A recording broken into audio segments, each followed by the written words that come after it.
লাশের সামনে মুসলমান আজকে জানাজা, লাশ সামনে, এখানে দাঁড়াইয়া জিগায় খানাটা কোন দিন কইয়া লাইলে ভালো আছিল।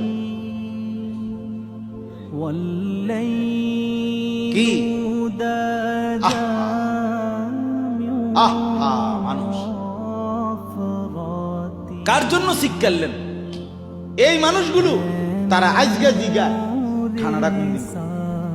4 দিন না খানাটা কি সোমবারে করলে ভালো হয় না মঙ্গলবারে করলে ভালো হয়? কত অনবুঝ করে লাইলে ভালো আছিল। লোকজন কি আর আবার পাইবেননি? মানুষটিরে আবার কইতো আইবেন, আজকেই কইয়া লাইলে ভালো। ফলে জানাজার লাশের সামনে দাঁড়াইয়া আগে কইয়ালায় সবাই খেয়াল রাখেন সোমবারে খানা। এর নাম দুনিয়া, এর নাম দুনিয়া। এই জন্য দুনিয়া বড়ই স্বার্থ, এটা রাক্ষস, শুধু গিলে খায়, তৃপ্ত হয়।